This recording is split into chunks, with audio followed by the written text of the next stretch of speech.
और आइए खबरों में आगे बढ़ लेते हैं और अब बात कर लेते हैं राधा रानी मामले की, जिसमें प्रदीप मिश्रा ने अब माफी मांग ली है। आपको बता दें, बरसाना में कथावाचक प्रदीप मिश्रा पहुंचे, उन्होंने माफी मांगी और राधा रानी मंदिर में दंडवत प्रणाम करके उन्होंने माफी मांगी। जिस तरह से उन्होंने विवादित बयान दिया था, विवादित टिप्पणी की थी, उसके बाद से ही लगातार देश भर के साधु संतों की तरफ से नाराजगी जताई गई थी। संत समागम में तो कई संतों ने एक तरह से उनको बायकॉट तक करने की घोषणा कर दी थी और इतना ही नहीं, कई जगहों पर तो उनकी जो कथा थी उस पर भी पाबंदी लगा दी गई थी और लगातार मांग की जा रही थी कि जिस तरह से राधा रानी को लेकर बयान दिया है, विवादित टिप्पणी की है प्रदीप मिश्रा ने, उसके बाद में उन्हें माफी मांगनी होगी। नाक रगड़कर माफी मांगने की बात कई हिंदू संगठनों की तरफ से की गई। उन्होंने कहा है कि हमारी धार्मिक भावनाएं आहत हुई हैं। हालांकि और देखिए ये तस्वीर, जब राधा रानी मंदिर में खुद पहुंचे प्रदीप मिश्रा, उन्होंने दंडवत किया और दंडवत करने के साथ ही उन्होंने माफी मांगी। काफी विवाद हुआ था जिस तरीके से उन्होंने अपने संबोधन में जो वो प्रवचन करते हैं उसमें जो मुद्दे उठाए थे राधा रानी जी को लेकर, उससे जो है जो भक्त थे, बरसाना के लोग थे, वो काफ़ी नाराज़ हो गए थे और उन्होंने कहा कि राधा रानी को लेकर जो उन्होंने टिप्पणी की है वो अक्षम्य है और जिसको लेकर अभी कुछ दिन पहले बरसाना में एक बैठक भी हुई थी, उसमें तमाम संत समाज के लोगों ने प्रदीप मिश्रा के बहिष्कार की बात कही थी। इसके बाद अब आप देखिए पहुँचते राधा रानी मंदिर और उन्होंने दंडवत होकर अपनी बात को लेकर यहाँ पे माफ़ी मांगी है, क्षमा मांगी है और इस दौरान देखिए बड़ी संख्या में उनके समर्थक भी वहाँ पे नजर आ रहे हैं, क्योंकि नाराज़गी बहुत ज़्यादा थी और ऐसे में मथुरा बरसाना हर तरफ इनको लेकर इनकी कथाओं का, इनके प्रवचन का बहिष्कार किया जा रहा था। एक संत समागम हुआ, उसमें इनके विरोध की बात कही गई और फिर उन्होंने माफ़ी मांगी और क्या कुछ कहा है एक बार सुनते हैं। राधा रानी के चरणों में आज यहाँ पर आना हुआ और लाडली जी ने खुद इशारा कर कर बुलाया तो तुरंत यहाँ आना हुआ और राधा रानी और ब्रजवासियों के बीच आना हुआ। मेरी वाणी से, मेरे शब्दों से जो भी चोट लगी हो उसके लिए मैं क्षमा चाहता हूँ। मेरी महारानी जी से, मेरी राधा रानी जी से, किशोरी जी से, लाडलू जी से क्षमा चाहता हूँ।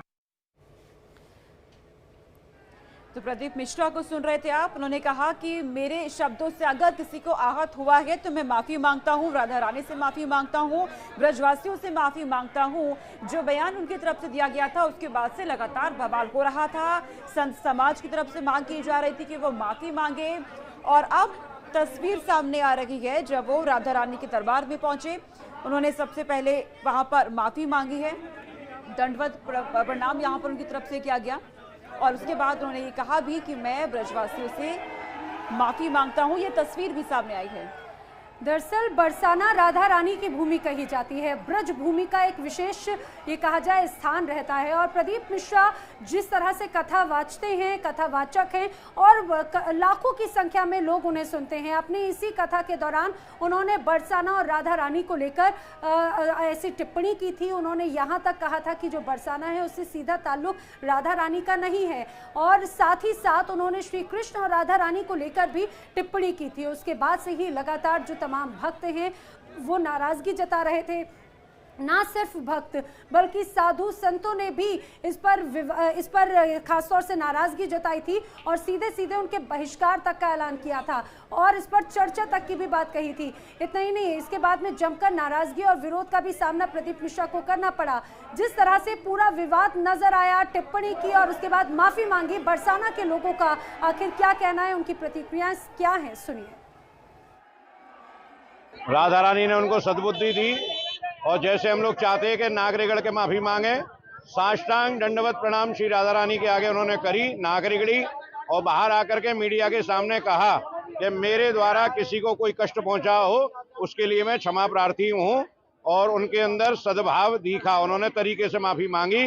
राधा रानी के साथ जो उन्होंने गड़बड़ बोला था उनके चेहरे पे प्रायश्चित दिख रहा था, उनके चेहरे से लग रहा था कि हाँ उन्होंने गलती करी है, लेकिन उन्होंने क्षमा भी बड़े मन से मांगी है।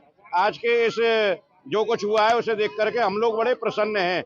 सब काम राधा रानी की कृपा से हुआ है। आगे क्या तो आपने सुना यहाँ पर जो श्रद्धालु थे वो अब हालांकि कथावाचक प्रदीप मिश्रा की इस माफी मांगने के बाद में उन्होंने ये जरूर कहा है कि शायद सद्बुद्धि मिल गई है प्रदीप मिश्रा को। वो कथा वाचते हैं, वो ज्ञानी हैं, वो ऐसे तमाम उपाय लोगों को बताते हैं जो लोगों के जीवन में कुछ बदलाव लेकर आए। उन्हें सुनने के लिए बड़ी संख्या लोगों की एक कहा जाए कि लंबी कतार रहती है, लेकिन उनकी तरफ से जब राधा रानी को लेकर टिप्पणी की गई, बरसाने को लेकर टिप्पणी की गई, तो जाहिर सी बात है उनकी धार्मिक भावनाएं आहत हुई। इसको लेकर बरसाने वृंदावन की जनता भी लगातार प्रतिक्रियाएं दे रही है। आज जो ब्रजवासियों की मांग थी कि प्रदीप मिश्रा अपनी की हुई गलती की नाक पकड़ के रगड़ के यहाँ क्षमा मांगे, तो आज सभी ब्रजवासियों के समक्ष राधा रानी के सामने लंबी लेट करके और नाक रगड़ करके प्रदीप मिश्रा ने अपनी गलती की माफी मांगी है। और उन्होंने शब्दों में भी कहा है, अपने अनुयायियों को भी कड़ाई से कहा है कि कोई भी हमारे पूज्य आचार्यगण के लिए, कोई ब्रजवासी के लिए किसी प्रकार की कोई भी गलत बातें न करे जिससे कि कोई और विवाद खड़ा हो। आज उन्होंने माफी मांगी है और माफी के साथ में इस पूरी लड़ाई में हमारी मीडिया का बड़ा योगदान रहा है। हम सभी के साथ में ब्रज तीर्थ देवालय न्यास, धर्म रक्षा संघ, मान मंदिर, सभी संतजन, सभी ब्रजवासियों का बड़ा योगदान रहा। राधा रानी पहले इस पे